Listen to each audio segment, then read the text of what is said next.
Uh, we're going to talk in a few moments with Deborah Friedland. She's with Eisner Financial Services, and we're going to talk to her about how the coronavirus is affecting the hotel industry across our country. And I appreciate Deborah for joining us.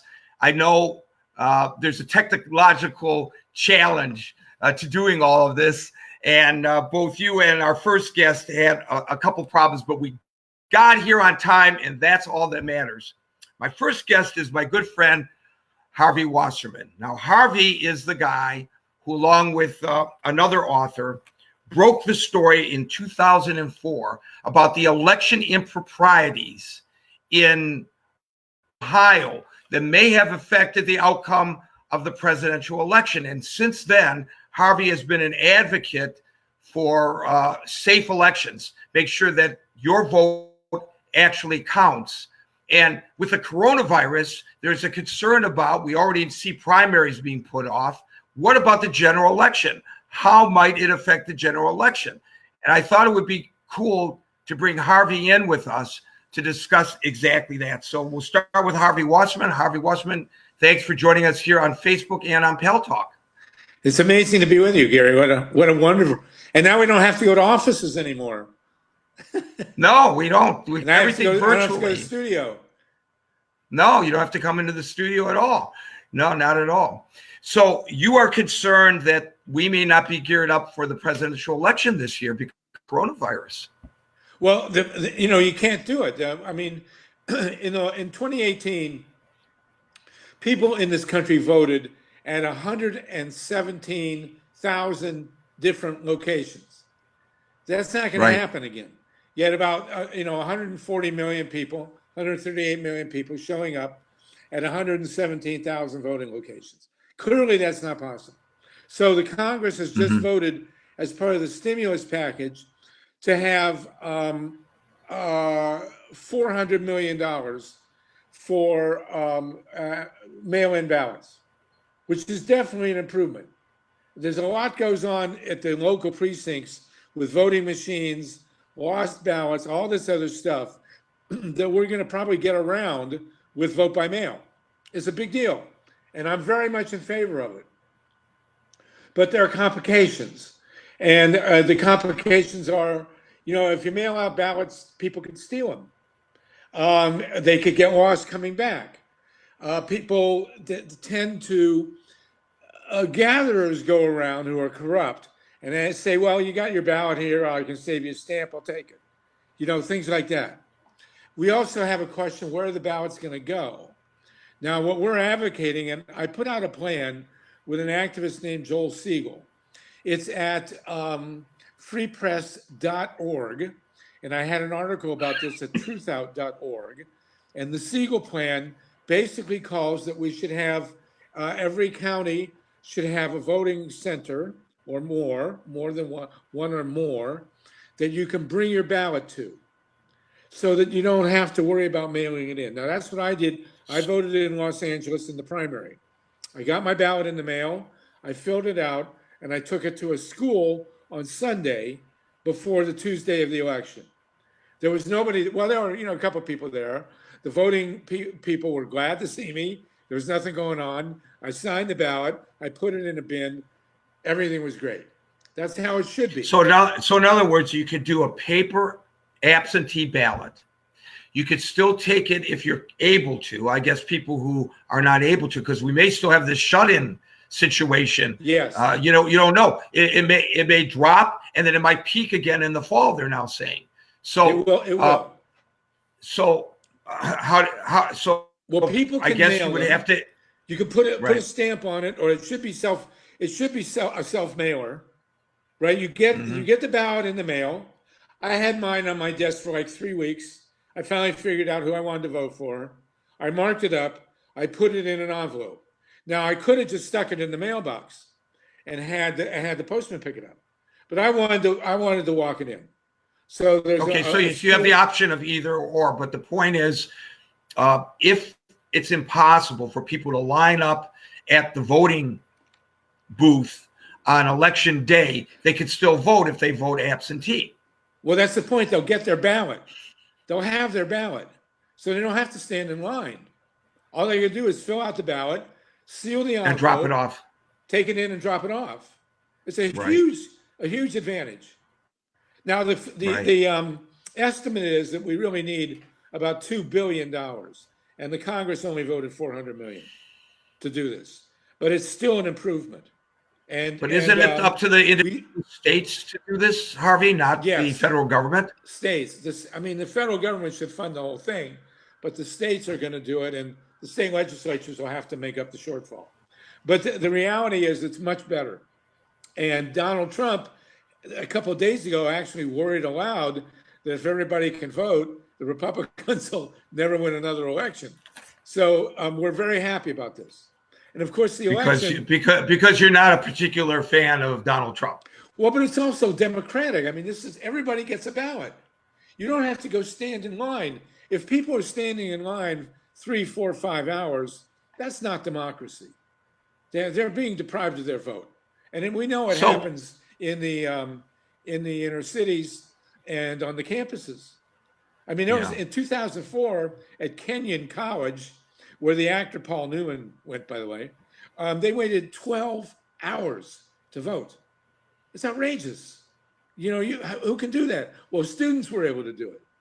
And then there are also issues of registration. For example, in Texas, you can register to vote with a gun license or a hunting license, but not a student ID.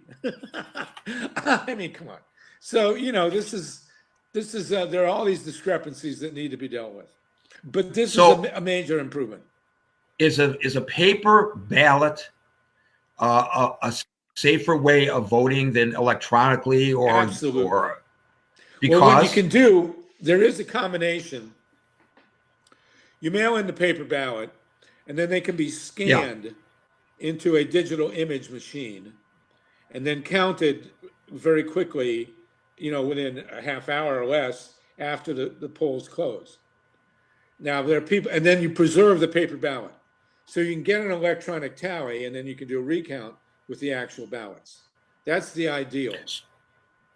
So we're hoping to do that. Now, there are people, handicapped people who are blind, who will have to come into voting centers and be given a special machine.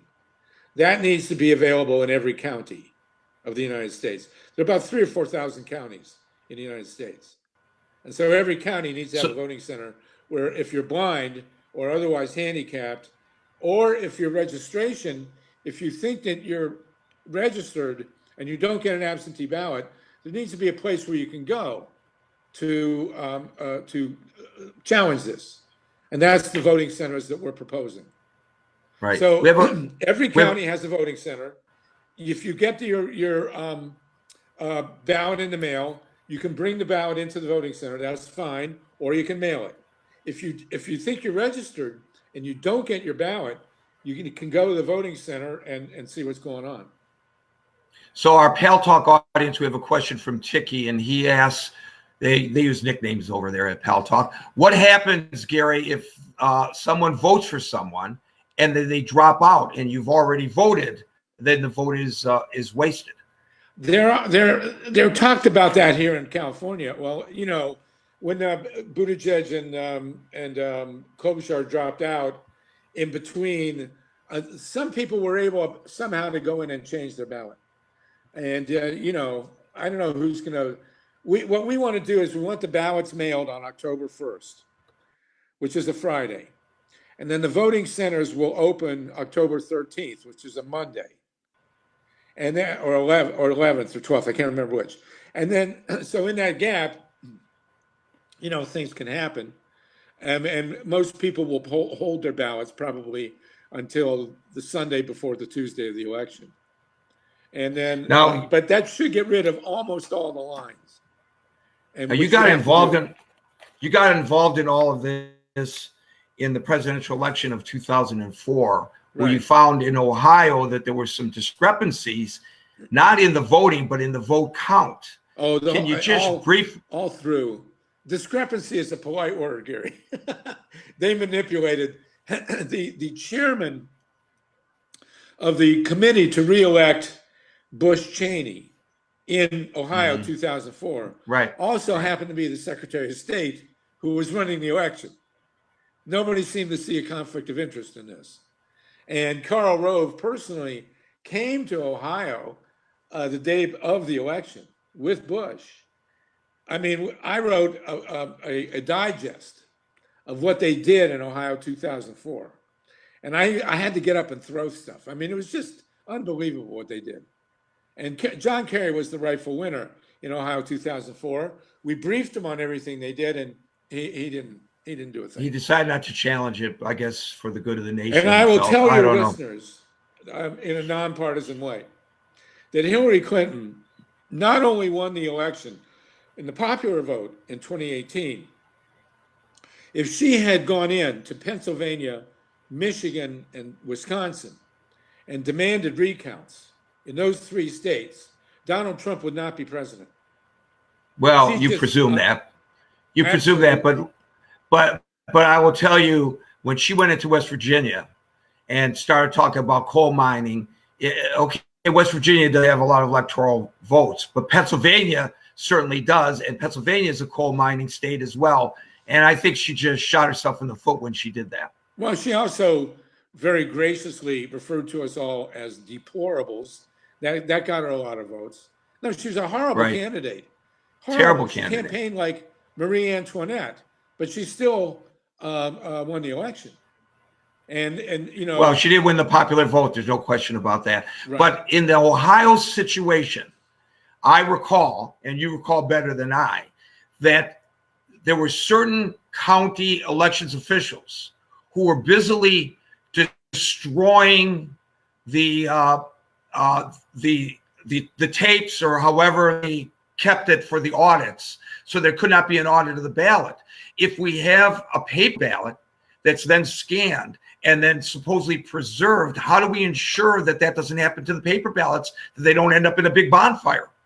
Well, you have to do that anyway. I mean, that predates, you know, that goes back to 1789 when the Constitution was, when George Washington ran. I mean, that's been going on the entire history of the Republic. You just have to watch them. We had a situation in Ohio in 2004. One of our people went into the precinct at the voting center in Greene County, which is Dayton, and she walked into this warehouse, and the ballots were sitting on a table, and there was nobody in the warehouse. I mean, I think we've got to do a better job in 2020. But, you know, it's a much better situation now, because we would have had in 2020, like I said, 117,000 places with different voting machines, different methods of dealing with the ballots. It's going to be a lot easier to deal with now. We have to make sure everybody gets votes. The big issue in 2020 is the registration rolls. The Republicans love to strip the registration rolls of people of color and of young people. And so a lot of people who should get ballots are not going to get them. And they're going to have to be on the case. You know, this big thing about young people don't vote, that's not true. They do vote, but their votes somehow wind up in the trash, or they're expected to vote on campus in the middle of a virus epidemic. I mean, there are a lot of twists and turns that are thrown at young people to make it hard to vote. I will say that I have seen statistics indicating that if the election of 2016 had only been people under 30, Hillary would have won over 400 electoral votes. I mean, the younger people the millennials are definitely more progressive.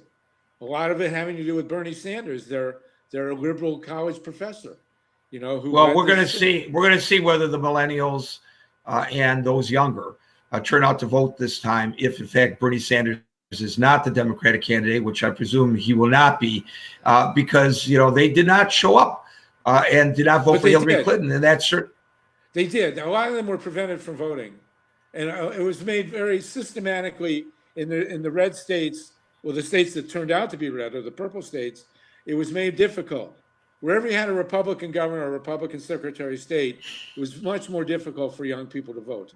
They put barriers in there. And I'm going to make a prediction, Gary, and I'm predicting this first on your. I'm writing it down. Go ahead. Joe Biden will not be the Democratic nominee. This woman who just came forward, he can't stand up, and he's completely disappeared in the coronavirus thing. I mean, I think he's sitting on a park bench somewhere feeding pigeons. He will not be the nominee. It'll be Cuomo. It may be Sherrod Brown. It might be Elizabeth Warren. It will not be Joe Biden. That's a heck of a prediction. It won't be this Bernie close either. to the convention. This close to the convention, which God knows what are the Democrats going to do about a convention. I don't think Republicans need a convention. I don't. Excuse me.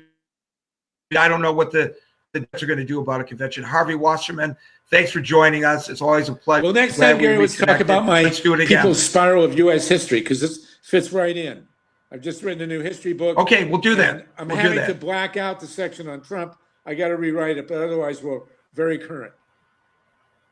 Okay, Harvey Wasserman, good to hear from you. You're great, Gary. Thank you so much. Thank you. I got some breaking news that I just received that the United States government has requested 100,000 body bags. So that's a pretty honest bit of information that's coming in. And also that 5 members of the Ottawa Senators NHL hockey organization have tested positive for the coronavirus.